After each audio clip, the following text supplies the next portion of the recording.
Well, welcome to RadioNext.tv and the Cool Groove site. You are listening to Warp and Woof Radio, and I guess we need to get the crowd cheering right now with the 1 year.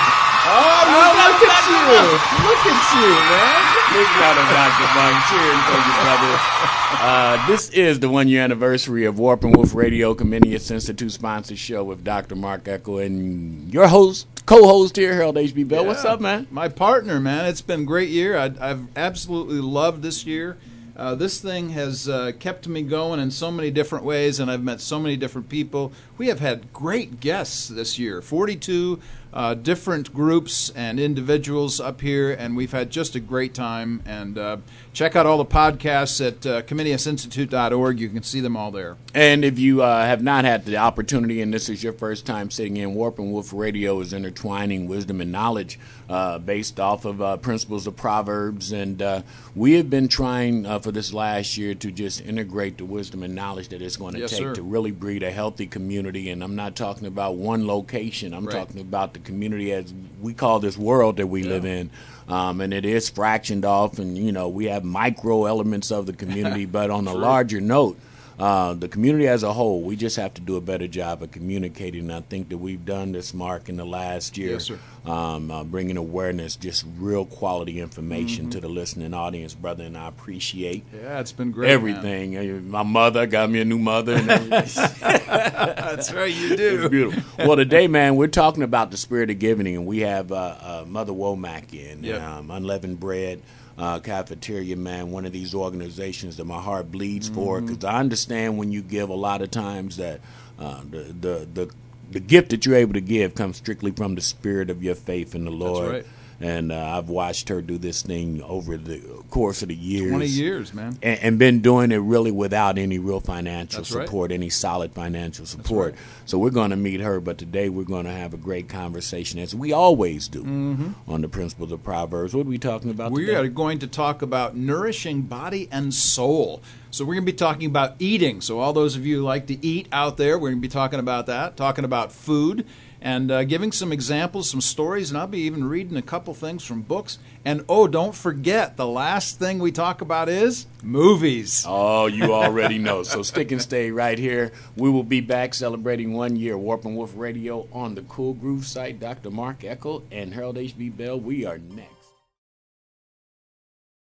RadioNext.tv on the Cool Groove side, and Dr. Mark Echo, Harold H.B. Bell. We are in the house providing you with all the things that you need to combine wisdom and knowledge. Warp and Woof Radio. Dr. Mark, 1 year anniversary partner. How you feeling, man? Oh, it's been great, man. I've loved this ride. We've had so much fun. So many different folks in here.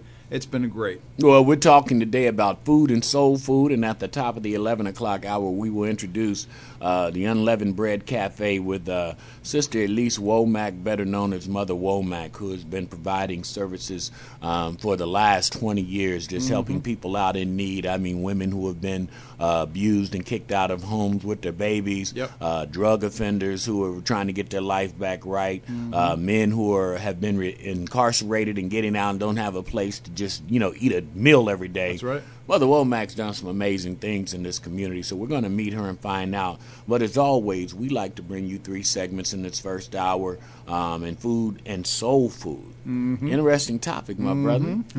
I knew you'd like that. So why should we talk about the importance of food and food for the soul, Mark? And how does Proverbs tie into this? Yeah, there's all kinds of things to talk about here. So frankly, when we talk about food, we could talk about all different kinds of issues. We could talk about GMOs. Some folks are all jacked up about the GMO issue. Some are really concerned, obviously, about food insecurity and food deserts.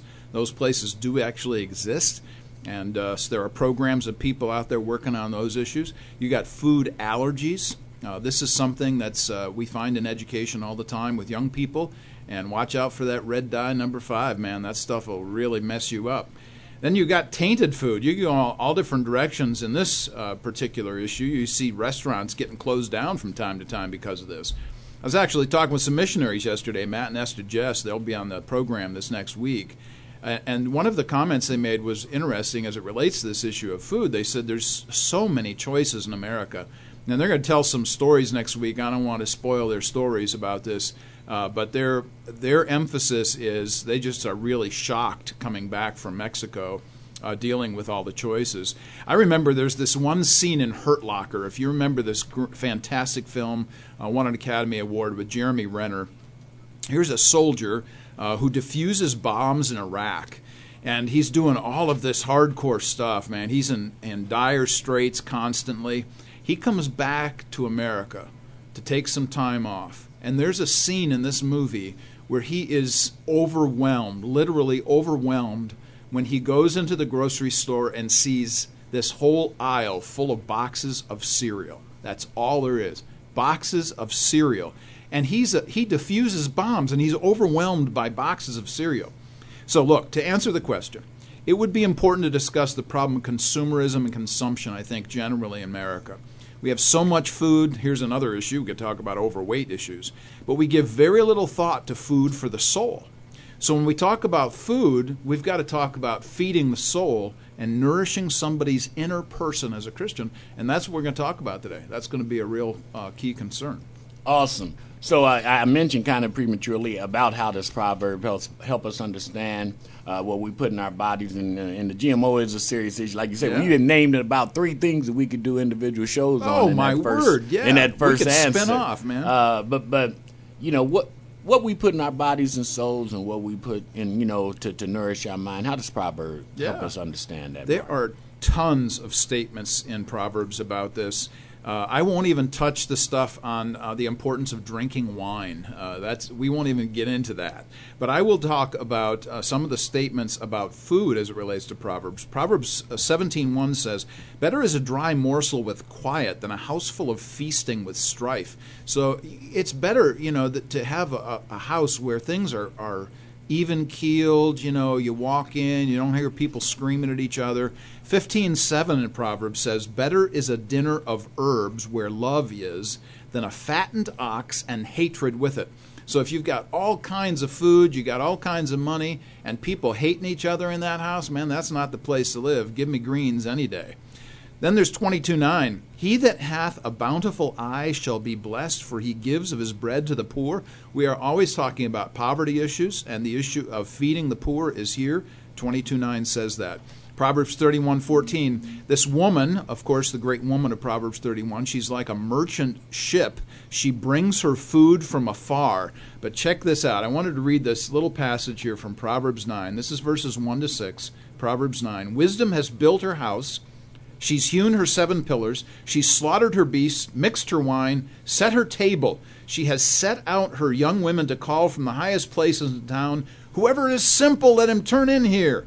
To him who lacks sense, she says, come and eat of my bread, drink of the wine I have mixed. Leave your simple ways and live and walk in the way of insight." Man, I don't know if I can get any better on nourishment of the soul than Proverbs 9, 1 to 6. I know I'm hearing a bunch about some wine connotations in here, and it's kind of exciting a Christian brother. It seems acceptable in this environment we're living in. But no, on a serious note, and it sounds like Mother Womack that you were describing. Exactly. And then the last question for this segment.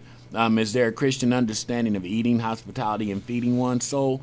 Sound like you gave us some, but I guess there's more. Oh, there's always more. A group of students asked me what my general theological position was during a class, and when I responded to them, they just didn't even know what to say. I told them that I was a monastic mystic. Now, a monastic mystic, this phrase to me means that I'm a Christian thinker and I spend a lot of time doing research, study, writing. I need time alone. That's the monastery issue, the monastic issue. But as a mystic, I believe that God is transcendent. He's apart from me. And I understand that he does things in this life in ways and by means that I will never understand. I believe Jesus' comment about the Holy Spirit, he is the wind, and no one knows how the wind blows, how the Spirit blows. So how does that relate to the question about food? I believe Hebrews 13 says that I might attend to angels unawares. That means that I think of hospitality in that way. I reach out to anybody who might have need, that I might have the wherewithal to help them. And I believe the best way to form relationships and friendships is over a meal. So when we have guests on the program, generally speaking, I've taken them out for coffee or a meal ahead of time so we can talk about things. I believe that when Scripture says, I found your words and I ate them, and they were the joy and rejoicing of my life, you can find that phrase in Ezekiel, in the Psalms, and in Jeremiah, that I bear responsibility to nourish my soul with God's Word. And there is so much to say about this, but there's just a piece. And speaking of a piece, that was just a piece of this great conversation we're going to have this morning on Warp and Woof Radio. We will be right back. We're talking about food and food for the soul today. Dr. Mark Echo, Harold H.B. Bell on RadioNext.tv and the Cool Groove site. RadioNext.tv on the Cool Groove site. We are back. Dr. Mark Echo, Harold H.B. Bell, providing you with Warp and Woof Radio. Proverbs come to life. Yes, here, sir. Man. That's right. How you feeling, man? I'm doing real good, real good. 1 year in the saddle. 1 year in the saddle, man. Yes, sir. And we have a great show today, and it is titled Food and Soul Food. And don't get it twisted. That's right. It is not collard greens, hams, hocks, and cornbread. This is what we're talking about. No food. This is some spiritual food for your soul. Today's special guest at 11 a.m. will be Elease Womack, other known as Mother Womack. And Unleavened Bread is the Unleavened Bread Cafe down off of Central Avenue has been providing people with resources necessary to keep them going just another day. And we're talking, and we've been talking earlier about Proverbs and how it related to food and food for the soul. In this segment here, we want to talk about current events, Mark. And people talk about hospitality, but tell us why hospitality is so important just in everyday life. You know, I think you and I agree on this, HB. You know, at the end of a long day, what I look forward to is going home. I look forward to going home. And some folks don't have that enjoyment, straight up. You know, I remember for myself, when it hit 5 o'clock, that's when my dad came home. And when my dad came home, he started drinking, and it was awful. So there are certain things about home. You know, some people, for them, home is hell. Yeah. And so there's fighting, and there's danger, there's hatred, and there's dread of what will be. So I get it when folks tell me that home is an awful place for them. You know, I get that thing. But then there are those folks who need a home. So, you know, Robin and I, we had our son and my mother-in-law living with us for 10 years. They needed a place. They needed a home for various reasons, and that's the whole point behind hospitality. Now, there's a whole bunch of folks out there that take family into their homes, and they live with each other for a long period of time because that's what you do, and it's important. Well, the word hospitality literally means giving a home to a stranger. There is the title of a book entitled The Gift of the Stranger, Faith, Hospitality, and Foreign Language Learning. And I know that sounds kind of strange. We'll skip the foreign language learning and just ask the question, why don't we apply the same idea to food? The gift of the stranger. There you go. Interesting. And one thing that we need to understand about hospitality, and I don't know if it mentions it in there in the translation, but I know it says in the Bible about being a cheerful giver. And if you're going to partake in hospitality, make sure that it's cheerful, because I'm going to tell you, there are people out there right now homeless who would rather be homeless than deal with the hell Isn't that the and truth? the scorn of That's a right. uncheerful giver, because, you know, I mean, it's almost better for your soul if you're out there scrapping and scraping and dealing than to be chastised or subjected to feeling less than a human because you might be going through some difficult times. So we need to remember that too as well. How can everyday Christians be involved with and invested in the work of hospitality? You know, this is an interesting question because it reminds me of Titus 1 and 1 Timothy 3, where it tells us that elders in a church are given 15 different responsibilities. There are 15 different words in these passages indicating the life of a minister and how the minister should live. And I'm going to tell you that there's one that's often left out, hardly ever talked about, and that's hospitality. But it's right there. So elders are literally supposed to be hospitable people. But it's not just about the ministers. Romans 12:13 encourages all of us to practice hospitality, whether it's our spiritual gift or not. In fact, there's a Greek word here that's used in Romans 12:13. It's pronounced philoxenia, and the only reason I emphasize it is to emphasize the two different words. Philo means love or affection, and xenia comes from the word xenos, which means a stranger. So you're supposed to have affection for strangers. So it's usually translated to mean hospitality, but it literally means toward the stranger. 1 Peter 4 says, above all, maintain an intense love for each other. since love covers a multitude of sins. That's actually a quote from Proverbs, by the way. Be hospitable to one another without complaining. Check. Now, let me say that again. Be hospitable to one another without complaining. That's kind of what I was talking about. That's exactly what you were saying, seriously, man. Seriously. Yeah, exactly. So here's a quote from St. Benedict, a famous person from church history. He said, "Hospitality maintains a prominence in the living Christian tradition. The guest that comes into the home," he said, "represents Christ." So when St. Benedict is talking about hospitality, he's saying when that person, that stranger comes in, you look at that person as if they are Jesus sitting with you. You know, and it's interesting because the Bible speaks clearly as well about the strangers being the angels that come through your life. So, That's you know, every time, I'm telling you, I'm gambling every day because every time I walk in and out of a store, I'm saying hello as if as you say, I'm meeting Jesus or I'm meeting the angel that was sent to me to maybe take you to the next level or take you through that next door. Never know. You just never know. So, you know, to be kind to strangers is an absolute must. Last question of this segment is, why should Christians in the church be concerned with both food and soul food, Dr. Mark? So we went doctor on you on that one. Yeah, I noticed that. So every morning, I make smoothies for Robin and myself for breakfast. Now, I'll just tell you what I put in it because I'm making a point here. I include kale, you know, that stuff that nobody likes to eat, kale, plain yogurt, vegetable protein, frozen fruit, 1% milk, and you got to put in some honey. It takes me about 20 minutes from start to finish to do this thing. Now, why did I say all of that? Because good eating takes time. So yesterday, here's another example. Yesterday, I made chili. It took me over an hour to cut up the onions, peppers, garlic, fry up the hamburger in it, take out all the grease, add all the spices, tomato sauce, simmer for 5 hours, and then you put the beans in just before you take it off the heat. Why did I say all that? Because good eating takes time. We are in way too much of a hurry. The car has become our dining room table, man. That's not cool. We think that the phrase fast food means good food. I believe in slow cooking, just like I believe in slow nourishment of my soul. It takes time. I don't do 5-minute devotionals because I believe that the psalmist says about Salah, a very important word in the Psalms, means to stop, ponder, ruminate, consider, give thought, slow down to digest the good nourishment of the Scriptures. So this is a really important thing. I brought some books actually today that we're going to mention in the next segment, but I just wanted to highlight this one particular piece where this person says that there's a movie actually called The Fast Food Nation, and in a book called Food and Faith, A Theology of Eating, the author says that the lasting contribution of this movie, Fast Food Nation, is to have shown how a considerable amount of contemporary eating is done without mercy or art.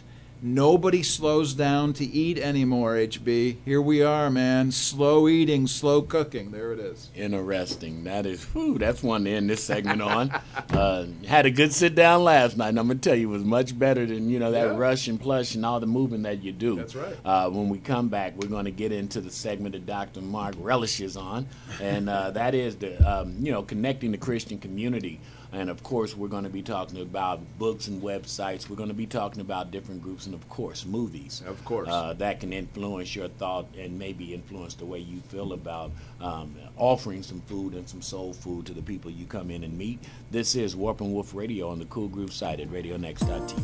RadioNext.tv, we are back. Dr. Mark Echo, Harold H.B. Bell, providing you with everything you need to know from the book of Proverbs on how to live and make this life a little better. And Mother Womack just came in the house, and we are excited at the top of the hour to hear the great work that she is doing over at Unleavened Bread Cafe. So we have a few more questions in this last segment, Dr. Mark, and we have been talking about food and soul food. Yes. And we are not talking about knife and fork food. We are talking about food for the soul and how we can be a better constituent to our community that we serve. And this part of the show, we always get down to how we can connect and what websites and books could help us with information about feeding the bodies of our souls, Mark. Yeah, I think it's really important to highlight some folks that we've actually had on the program here before. We've had Camille Cantwell. I don't know if Camille's out there listening today. Maybe I'll hit her up on the podcast when it comes out. She had been working in education for a very long time, and now she has a website called Camille Cooks for You. Isn't that cool? That's wonderful. Camille Cooks for You, and she does all this great stuff. In fact, I meet with her son down at IUPUI, and I said, "So how's your mama's cooking?" He just shook his head, his eyes closed, his eyes rolled back in his head. He's just so excited about his mom's cooking. You remember Floyd Carson, of course. He was up here. We did some work here with barbecue with him. In fact, I cooked them wings. You remember that? Yes, I do. I've been waiting on part 2 of your, your wing. We got to do that again, don't we? Yeah, so Floyd Carson's done some barbecue for us. But I wanted to mention a book here that, and especially the author of this book, that's really important. His name is Leon Kass. That's Kass. He wrote a book called The Hungry Soul, Eating and the Perfecting of Our Nature.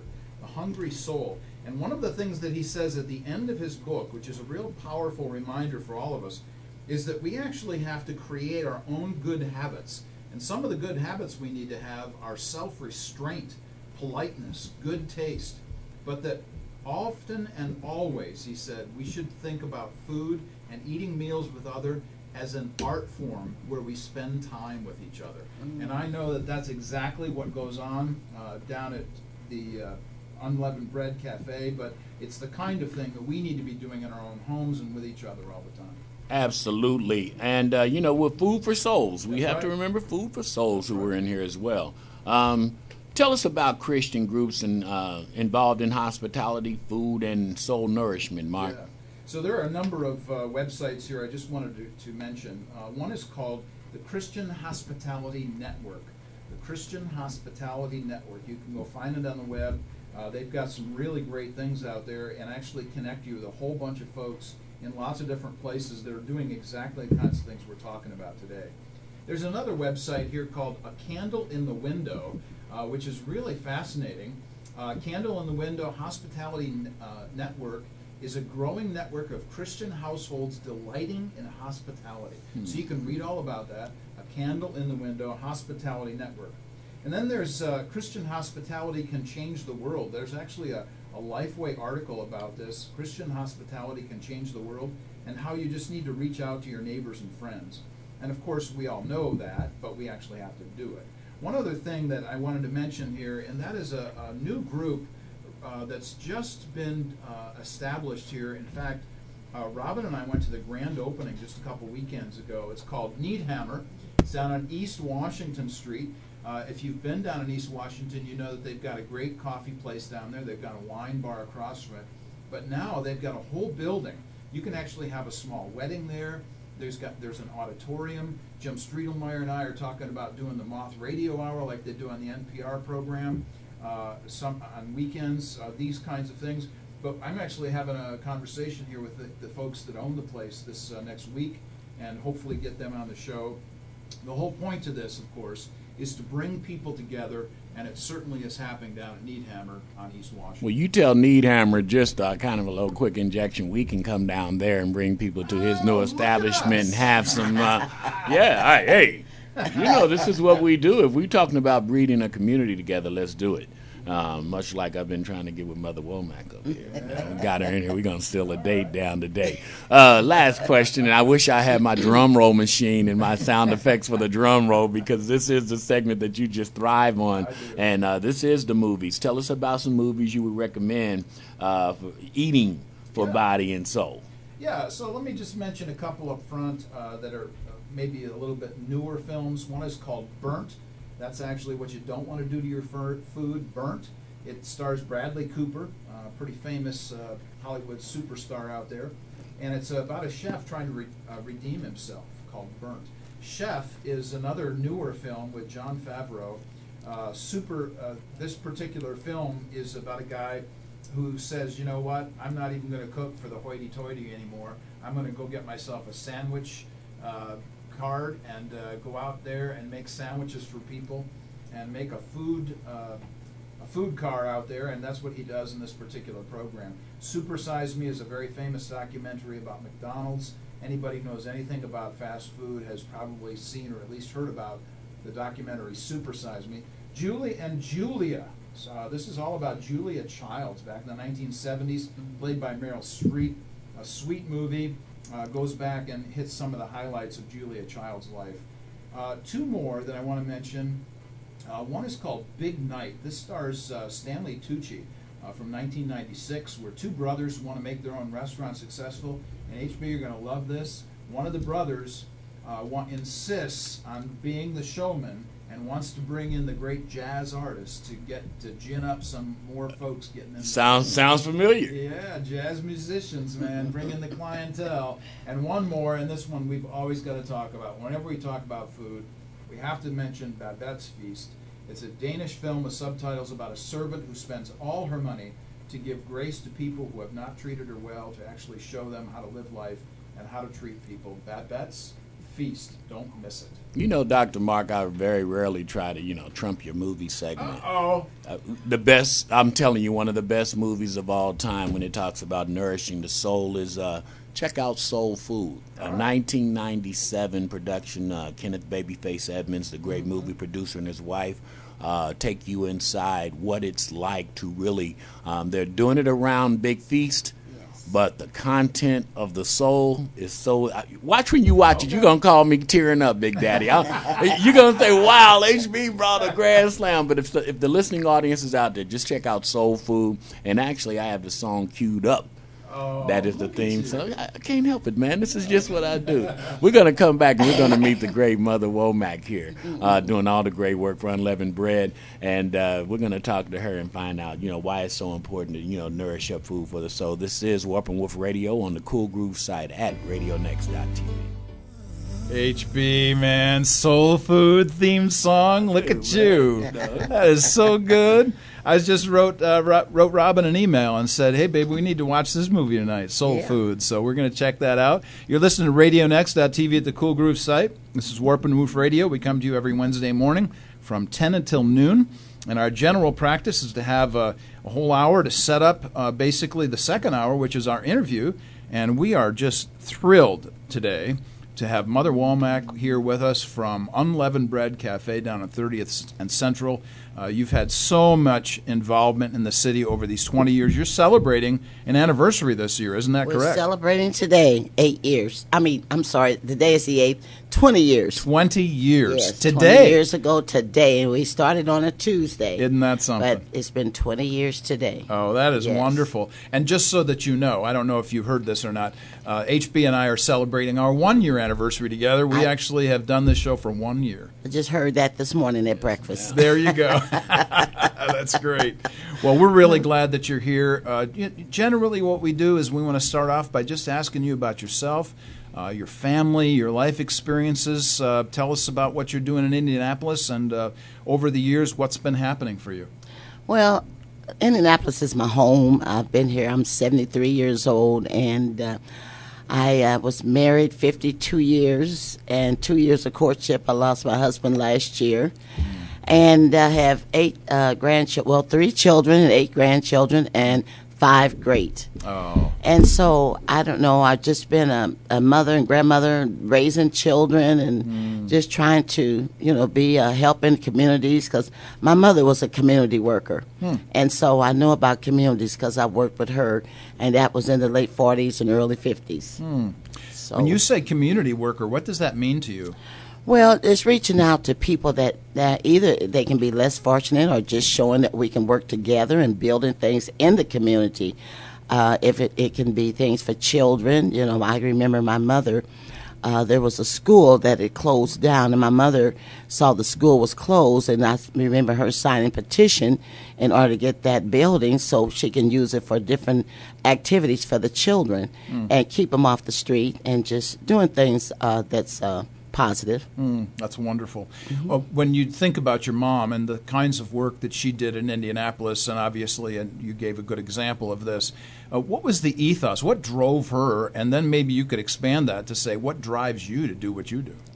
All I can say is the Lord, because, it's almost like a call that you have.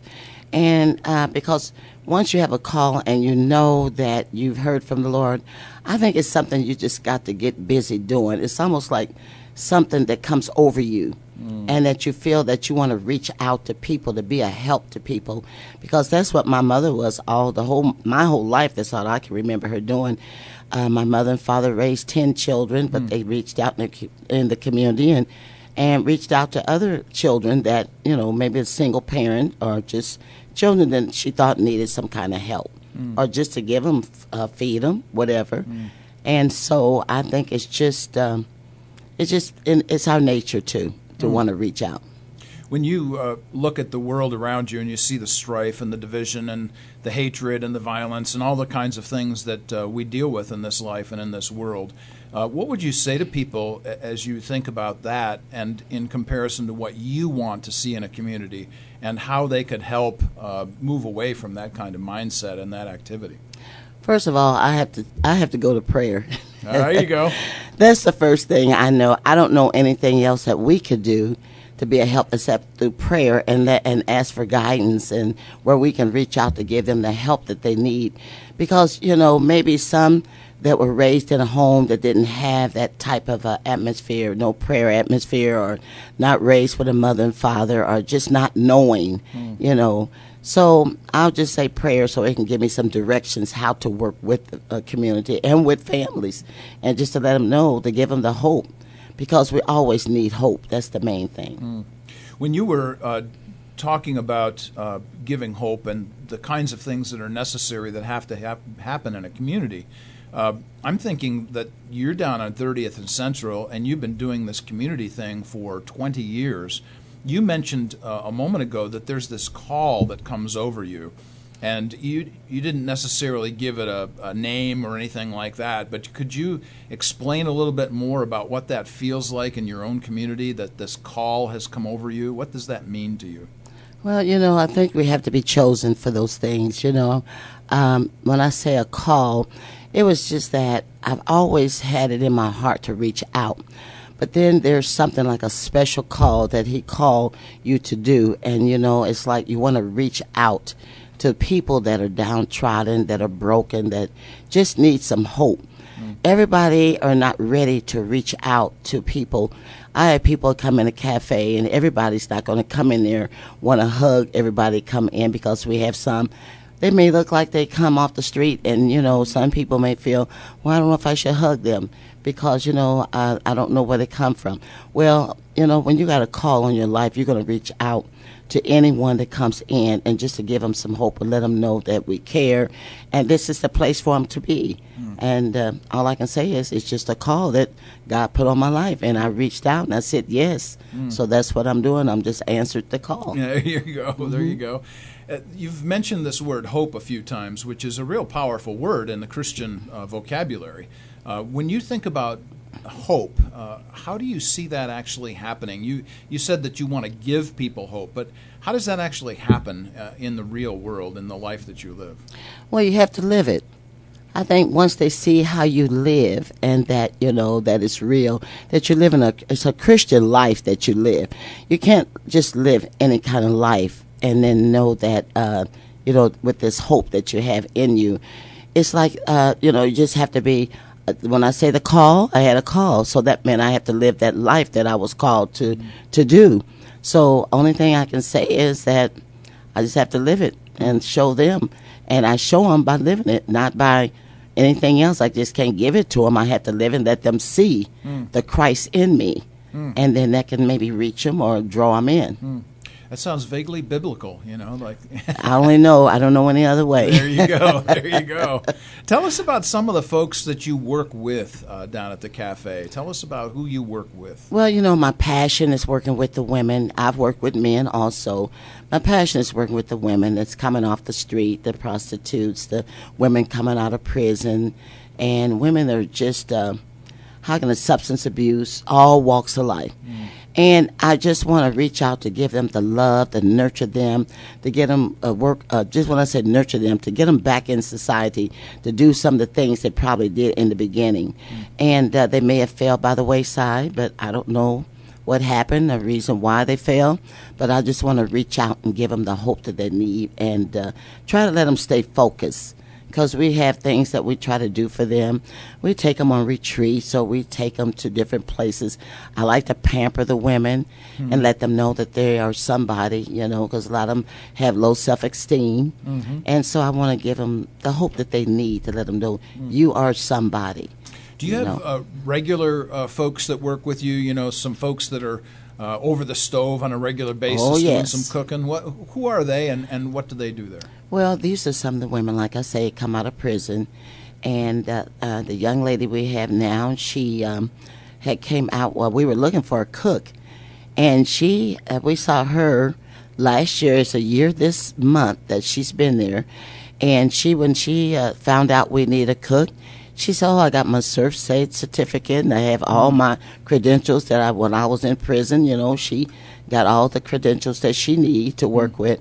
And she's an excellent cook. And these are the people we like to hire, because I know a lot of them have felons or whatever. But then they can work there. It's just the beginning when they come there, because we can help work with them to go other places, because there are other places will take felons also.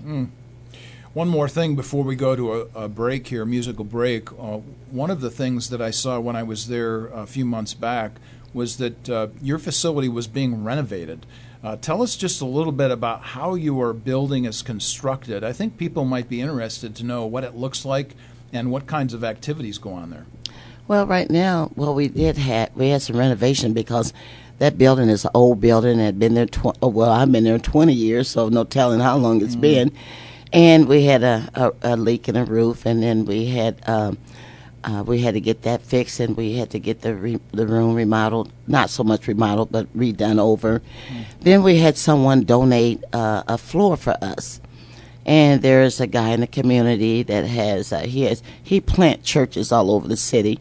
And he had a church come in from Alabama, and what they did was came and put the floor in for us and made it look brand new. So we have different ones come in and like to just help, give us that kind of service, or just donate, whatever. That's great. We have all kinds of questions that we want to spend in this next part of our segment, the next segment that's coming up. We'll spend about 25 minutes, got a whole bunch of questions for Mother Womack about what she does, the kinds of views that she has about life and things, and we will come back in about 5 to 6 minutes after a short musical break. You're listening to RadioNext.tv at the Cool Groove site, Warp and Woof Radio, every Wednesday from 10 until noon. And we are back, Warp and Woof Radio, RadioNext.tv at the Cool Groove site, and we are here with Mother Womack from Unleavened Bread Cafe. For the next 25, 30 minutes, we're going to be asking some questions, but off air, we were discussing some things that you said you really wanted to hit here before we got too much further. So let me just throw this over to you and say, what were some of the things that were on your heart there that you wanted to mention? Well, I like to say, when you asked me about my call, I was telling you about the call that I had for the cafe. First I met with the guy. His name was A&R Stephenson. And when I met with A&R, he wanted me to meet some group of people at Tabernacle Presbyterian Church to talk to them about the cafe. Well, I had one of the guys, his name is David Mesker, tell me, we Presbyterians don't know much about a vision. And so anyway, I like to say that when he did invite me down to the church at 34th and Central, I went into the room and to tell him about the cafe. And in this room was just a room full of all white people. I said, Lord, you're going to speak through me. And I said, I know that you're all sitting here with your bachelors, your masters, your PhDs. I said, but I do have my BA degree, and they want to know what was that. I said, I've been born again. So those are some of the things that really, that I just forgot to tell, and how, I walked in the cafe on February. Well, this was in June of '96 when I first walked into the building, and there stood John Mills, Tom Stropman, and A&R Stephenson. And by the way, A&R Stephenson is originally from Iceland, and John Mills is originally from New Zealand. Wow. So there's a combination how God put together. And so, but anyway, I walked in that building at 30th and Central, And when I walked in the building was just a disaster. It was full of holes in the ceiling. It was just, everything just looked just terrible. But that's how the Lord spoke and said that's how the lives in that area was. But then he gave me a scripture. He said, but can these bones live? Mm-hmm. And I say, yes, Lord, by showing love. And that was Ezekiel 37 that he gave me to remind me that those bones could live by connecting them with the love of God. That's wonderful. I love those stories, and especially the kind of metaphors that you're bringing out from Scripture, which really make a huge difference in our thinking about how we think about differently as Christians than anybody else does. And I love your BA comment there, by the way, born again. That was my degree. There you go. That's all that you really need right there. There it is. Mm-hmm. Well, you have been there, as we've suggested now, for 20 years, and you have seen some ups and downs, I'm sure.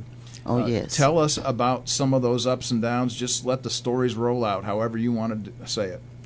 Well, we've had, when I say ups and downs, that meant that our finances have gotten low. And I never forget the day that I walked in that building, the Lord showed me that it was going to be a faith walk in the Unleavened Bread Cafe. Mm-hmm. But then when I walked in, he also wanted me to set his presence up in that place, because the presence of God is in there. We have people that come in and they hate to leave because the presence of God is in that place. But the ups and downs that we've had, it took faith for that cafe to continue for 20 years and being on a shoestring budget, because that's just what it was. But people ask me, well, how can you have that kind of faith? I said, well, if you have to have faith when you don't have money. So I have to believe that God was going to continue doing what he said he was going to do. And he gave me the call. Also, when he gave me the vision, I knew he gave me provision with it. So it all came. I had to stay prayerful about all the things that we need in that building. And the whole thing is just, I don't know no other way but prayer. We had I'm going to tell you a story about two guys that was there that have been very supportive, Tom Stratman and David Metzger. We were having a bill that was due, and it was it was to pay the help. And so David and Tom said they were going to go out and see what they can do. They said they could have gotten the money, but they wanted to see what they can do, get some other money to go with what we had. And he said, Elease, what are you going to do? I said, well, I'm going next door and pray. So I went next door on the other side of the community room, and I went over there and I prayed. Well, after I done stayed on my face talking to the Lord about it, they heard someone that came in next door, and they called me. They said, there's some people next door that came over, want to see you and talk to you. I said, okay. Well, I was having lunch with someone that I forgot that I was supposed to have lunch with. After we had lunch and we sit there and talk, one of them handed me a check. And so I didn't look at the check because I thought I'd wait until after lunch. Then when I got ready to take care, do our drawer, we was getting ready to close up. I was getting ready to do the checks and write them down. There was just one check. And I looked at the check, and there was a friend there, Nancy Axelrod. And I looked at the check, and the check said $2,500. I almost fell to my knees. And I said, Nancy, is this right? I handed her the check. Does this say $2,500? So those are kind of things that I can tell that, how I can just believe God called this ministry to be what it is. It's because of the finances that come in. But we got to have faith that it's going to come. Remember, I told you I got more faith than money, and it came in and was right on time. And it was a church that came in from downtown, and they wanted to donate the $2,500. I didn't know it was coming, but God knew. So he supplied the needs, and he always said, I'll supply all your needs according to his riches and glory in Christ Jesus. So it just made more of a believer out of me. There you go. There you go. Well, it interests me when I hear you talking about these different churches. I mean, you mentioned one from Alabama, but I'd really like to kind of center on Indianapolis because, that's where we minister and the kinds of folks we want to bring together in the city of Indianapolis. So tell us about some churches that are out there that have been, whether it's money, whether it's help, whether it's people, whether it's service, however it happens, some folks that are out there that have been beneficiaries to the cafe? Oh my God, I got so many. I'm gonna try to remember them all. Oh, that's okay. Whatever. Well, the ones in the community, Tabernacle Presbyterian Church has been supportive of the Unleavened Bread Cafe since day one, and they're still supporting the things that our needs. There's a North United Methodist Church on 38th and Meridian. They're very supportive. And also we have our Redeemer on 34th and Fairfield, been very supportive. We have Broadway Methodist also. So those are the churches. Now the ones that have been very supportive that have allowed me to bring the women to their places for retreats. Don Palmer is the one that let us use his place in Lake Lemon to have retreats for the women. And we've been doing that. This will be our 7th year having the retreat for the women, and that's usually in May. And then this month we're going to Frankfurt. Rhonda and Phil Foley are letting us come there to Frankfurt to take the women on a retreat. So these are some of the people that have been very supportive. Also, I can't forget Jack Christie, because he's been one of the instruments of helping us to get the women to Frankfurt. And so those are some of the supporters that have been helping us over the past years that we've been there. Mm. And you have you had mentioned early on that you have 4 different errands in your life, and you actually have one sitting right next to you that's been a great help to you over the years. Isn't that true? Oh yes, it's been years. It's been a good 15 to 16 years anyway that Neil's been coming back and forth, helping the Unleavened Bread. He's part of the fixture of the cafe. Ah, he's a fixture, huh? Yes. So would the fixture like to speak for a moment about these things? I think that would be awesome. Hi, I'm Neil Cox. I love the cafe. I had a friend of mine introduce me down in the neighborhood. At first drove me up and down some narrow streets around there, telling me stories from the hood and scaring the bejeebies out of me, and pulled up to the corner of 30th and Central and said, "Get out." And I said, "I ain't getting out, Jack." He said, "No." He said, "Get out. This is the Unleavened Bread Cafe. We're going to go in. You're going to love it." He said, "In fact, if you go in and you come out and you don't get a hug, you got gypped." Aww. So, the cafe is just a great multicultural meeting place, warm and welcoming. And, I go down on a regular basis, because she lets me, and just go down and try to rub shoulders and learn a little more about Christ-likeness. There you go. Well, thanks for that good word. We do appreciate it. You came all this way down here. We hated for you not to say a word, to us. Right. So thank you for that. And I would like to say just generally, and I know that, Neil and I talk about these things all the time because he's always telling me about people that need to be on the show. And I always appreciate that. Keep doing that, Neil. But I would say the same thing to anybody, and that is we want to have more and more folks interconnected here in Indianapolis, and HB and I really feel like that's our job here in this communication bridge, is to just bring people together. And so we bring people together in a whole different way, and that is through radio, through connection and community, and the kinds of opportunities that we might have that other people might not have. So if you're out there, you're listening, you're doing the podcast, whatever, think about, hey, who could Mark have on this program that we could introduce to other folks, and we'll try to make that happen. So let me ask you, since we're talking about folks, let's go to another question that has a little bit more to do perhaps with the city elders, let's call them. What notable people have been around the cafe, and who's contributed in that way? Well, I'll tell you, we've had so many. I can't hardly name them all, but yeah, sure. We've had a lot of the politicians that have come in, and I've got a couple awards from Mayor Ballard when he was in during that time in his years of serving.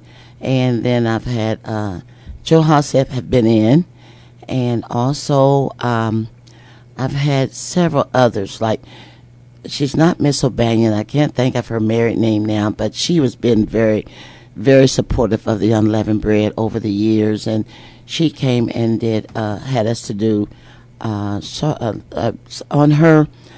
she had a radio show called Building Communities. So she wanted us to come and tell about the things that we were doing, building a community at 30th and Central. And that's with the women that's going through substance abuse, women that's coming out of prison, as I said, and doing things positive. Also, we've had other people like Andre Carson that been there, and Chelsea Clinton has been there when her mom ran for president in 2008. So we've had quite a few people have come and support, or either just come because they heard about the work that we do in that community. That's really great. Actually, as I was on the website last night, I was looking at some of the pictures and actually ran across Chelsea Clinton's picture there on the website. Just for the sake of knowledge, for anybody who really cares about these things, that's my daughter's name as well. So there you go. Chelsea is a pretty special name. Yes, it is. To some of us. Yes. So when we talked a little bit about this early on, I asked you about the ups and downs kinds of questions. And I have been kind of coming around to this particular question. How do you handle problems that come up? And I want you to be very specific about how you handle those problems, because then I have the follow-up question is, what kind of risks do you face on a regular basis? Well, it seemed like I've answered that. It's because prayer is the only thing that I know to help me to take care of those problems. I've been low in spirit many times, and I have to go in my secret closet. And when I do go in there, it's like the Lord let me know to persevere. You have to persevere these things because I don't know no other way to put it.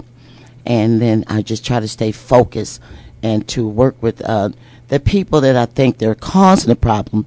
I'm learning now to sit down to face them face to face, so we can talk these things out, or how we can, we want to live together in the community with love and think about those type of things, not just try to, do it I don't know any other way to do it but through prayer and get directions from the Lord so we can work it out. There you go. So we can be in harmony. And that's the way I love for the cafe to be in harmony with the people. Nice. So do you ever feel like giving up? No, never. I may get low, as I say, in spirit, but I never give up, because I know that call that he put on my life is to stay focused. Even though there's scriptures I have to look at, and there's one scripture that keeps me grounded, and it said, I can do all things in Christ which strengthen me. And I have to keep that going. And then there's another scripture in Psalms 34, I will bless the Lord at all times, and his praise shall continually be in my mouth. If I don't say that, those are the things I have to say to encourage myself. Now, David had to encourage himself. So I think about the word of God, that I have to encourage myself. And, and stay focused on those things, because I know it's not going to last. Yes, you hear troubles don't last always. So what's the one thing that you would change about the cafe if you could?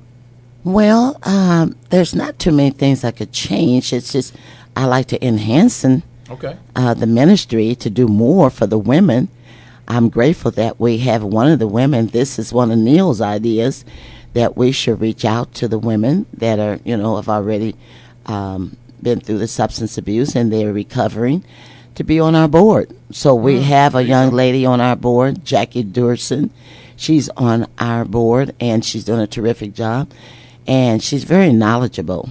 And I'm so glad that we got this opportunity to bring her to be one of our board members. Oh, that's really great. It's really powerful, I think, when you have people come through whatever system it is. Like, I've been in education for over 30 years. When you have your students come back and start teaching in the school that you've been at, that's pretty cool. Yes. That's a really neat thing. Well, this makes it feel good to know that she was one of the women I ministered to, and that she's got 10 years of sobriety now. And so we're so happy that, we got her on our board, and that we can reach out to these ladies, because they want to get back in society to do things. They want to do things that they used to do. And she has a story to tell. But, what makes it so good is that it's all behind her. And now she's pressing forward. She's got a lot ahead of her then. She's got a lot going on. That's great. And we're grateful. Great. Well, if the cafe ever went away, let's just ask the what-if question. If the cafe ever went away, what would the neighbors say? Wow. I get good reports about that. How I'm going to tell you this. When my husband passed away last year, it showed me what the neighbors thought about that cafe and me. They showed up. They came through. They were missing me. I got all kind of notes. It was just letting me know that they didn't miss me the time I was gone or when I was taking care of him. Those type of things. I just think that the cafe is a positive thing in that community. It's like a little beacon light to help the people feel there's hope there. Nice. And so I think that, they would have a lot to say if it was gone. They showed it when my husband passed away last year. That's a great memory to have all of those folks in your life. So let's transition and make the question maybe broader. You've mentioned about some groups that have come in from out of town, out of state, and so on that have done some things. How has the cafe influenced people outside of Indianapolis or outside of your neighborhood? If you could mention their visits or any classes or mission trips or anything like that comes to mind. Well, I tell you, there was a guy that worked at, he was a member at TAB. His name was Rod Smith. And Rod had interns that he worked with in that community. And they were from Germany, Austria, some of these different places. And by the way, one of the guys from Austria started an Unleavened Bread Cafe over there. Also, there's a young lady, and we called her Dogma. She was from Germany. I still hear from her. I haven't heard from her within the last couple of years, but I used to hear from her often. So the cafe has really been a help to people, even other places. And when I had a prophecy, been a couple of decades ago, the Lord said it wasn't going to only be in that area, it's going to be in other areas. Nice. And so I believe that what the cafe is bringing in that community is reaching out in other places. And so I wish it could reach more in Indianapolis. I'm glad to tell about Austria, but I would love to tell about places here in Indianapolis also. Yeah, exactly. So the whole idea that we live in concentric circles, the folks that are closest to us are the inner circle, and then that ripple effect that goes out to other places and other people, that's really powerful and important. So I need to ask the question that we really haven't dealt with, and that is the famous banner that hangs in your place. And I haven't asked the question. Shame on me. Tell people about the banner.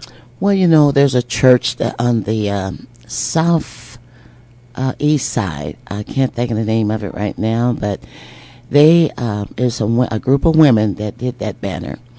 So they wanted me to come to the church to tell about the Unleavened Bread Cafe, and I did. So when I got there, the reason they wanted me to tell about the Unleavened Bread Cafe, and they wanted me to come, they had a gift for me. And I think the banner was the gift, plus they gave a monetary gift also. They wanted a peach cobbler. They heard I love to make desserts, so I made them a peach cobbler. And I made the cobbler, and I told them about the cafe, what the cafe was doing, how it got started, and they presented that banner to me. And we've got many folks have taken pictures in front of that banner, and it's good for the spirit, body, and soul. And that idea of the nourishment for the stomach and soul is really kind of stood out to a lot of people. Yes. Actually, I patterned today's broadcast, the first hour after that, where we talked about food and soul food. So we're really invested in the whole person, which is what we're both talking about here. Well, I'm going to shove this back over to Neil for just a second to talk about the online thing, but I want to come back to you right at the end. We've got a few minutes left here that we want to make sure to ask you about final questions.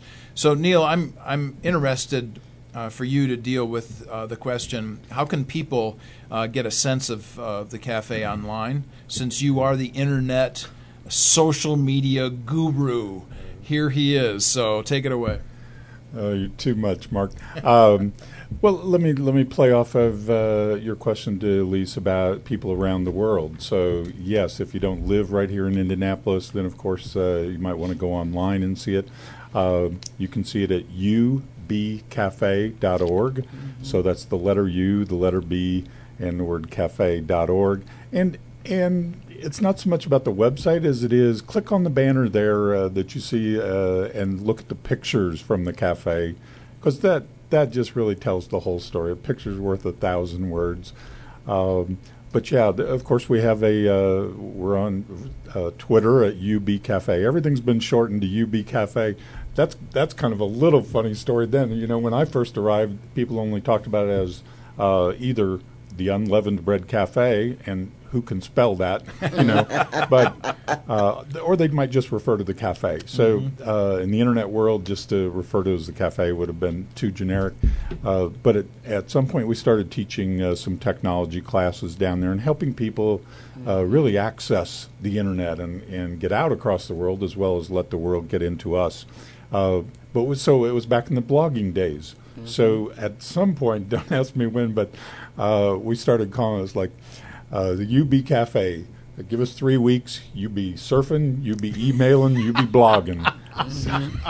And from that point on, we just use the tag UB Cafe. Oh, my word. Well, honestly, that's a belly laugh because, UB, I just figured unleavened bread, but UB, oh, come on, man. Come on, man. That's way over the top, I got to tell you. Oh, my word. Well, look, Neil has obviously been invested in the cafe for a very long time. Yes. And, he's talked about the cafe with me over the years, and he's been a powerful ally in many respects for you. Yes, he really is. Yeah, so I want to just kind of end the show today by just generically asking you who are some of the people that you would like to remember, to thank, to mention to our listeners, things that have come to your mind just now, or things that you said, I need to talk about these folks or these memories, however that comes out. Well, I've mentioned some when I was telling you about the ones been very supportive. There are several I like to thank. Freedom Fire is a woman that been very supportive by teaching the women, how to live, teaching them about one-on-one, being like a mentor to them. And it's called Freedom Fire. And all these women from different parts of Indianapolis, some are from Noblesville, they're from Greenwood, they're from the South Side, they're from different parts. And they came together and they just come down to the cafe and been, I don't want to call all the names because I don't want to forget one. Okay, so that's why I said Freedom Fire. Also, I like to thank Don Palmer, who's been very supportive of the cafe for the last several years. I met him through Neil Cox here, the other Aaron sitting on the other side of me. Also, I like to thank the churches like Tabernacle Presbyterian Church, Our Redeemer. Those are the churches that been in North United Methodist Church. They have been very supportive over the years that we've been there. It's not a thing that I say I can't ask them and they won't help do. Also, like I say, Miss O'Banion, who was very instrumental in my life and in the cafe. And there are just quite a few people that I can't hardly think by names. And maybe if I can't think of them, Neil might can be the one to help me out here, because that's why I said that I'll be Moses, he'll be Aaron. There you go. That's okay. I was just thinking maybe a shout out to some of the girls and just by their first name, Vicky. And, I mean, if you come to the cafe and you don't get a hug, like I say, you got gypped, and these are some of the folks that you're going to meet, and they're transformed lives right in front of your eyes. So Vicky and Miracle Jackie. And, Jerry and Jerry and Kim. Yeah, Jerry and Kim. Of course, Pastor Joe and Gail Reeves have been awesome down there, and your pastor. Pastor Donnie Tucker. Yes, he's been very supportive, and he was there for about 2 years to help. Their church was there a couple years, and now they've moved on, but he's still been supportive of the cafe. And Pastor Barry Rager starting a church right in that neighborhood. This is, if you haven't been there, it's one of the poorer neighborhoods of Indianapolis, but just some of the greatest people you'll ever want to meet. And that's one of the things too that attracted me. Is so many of my best friends I've met at the cafe. Mike Bowler, for instance, and Mike Wingo, and Dave Metzger. how about Ellen Spencer, Yes. Eastside Ellen. Yes. Yeah. Yeah. Well, these are some great memories, you know. Oh my God, they have been so instrumental in that place, and anything, like I say, because we do quite a few things at Christmas for the ladies and their families, and they help support the needs that we need to help give to the ladies. Because at Christmas time, there's a group of people from Oasis Baptist Church, and they come as men. They're called Men of Fire, if I can't remember. Rachel and Tony Bingham, and they supply all the food for the ladies. They cater the ladies for Christmas, their food for them, and it's just, all I can say. It's just so many. The Unleavened Bread is not a one-man show. It's everybody to make that cafe to be what it is today. You know, we'd be remiss if we didn't mention Bobby Hookfin. Oh, she came to my mind. Thank you. Working with women there in the neighborhood, and it was her husband that brought me to the cafe first, and that was because of he described it as a CCDA model, which is Christian Community Development Association, ccda.org, and you'd see Dr. John Perkins, who has been at the cafe twice and just travels the world on reconciliation issues, and I'm thinking about Scott Truex and bringing the CCDA host team to the cafe when we've hosted the National CCDA Convention twice now in Indianapolis.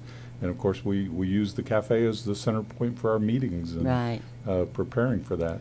I've got another. I'd like to say also, we have the homeless that have been there. We have a shower there for them to come. Coco is one of our one of the people who's been in the community for over 20 years. We've been helping. She's been homeless off and on. And we open up the doors to them to take showers. We feed them. We clothe them. And, and they've been very, when I say supportive, they don't mind cleaning, because I'll let them know you can work for a meal. You know, you see signs in the streets about working for a meal, where they can come to the Unleavened Bread Cafe and have a meal, and we can give them a meal. We don't charge anything, and if they need a shower, we try to keep things there for them to have a shower. Nice. We try to keep clothing there for the women, and every now and then we have things for the men also. We try to save a few things out for them. Okay. So it's open for anyone.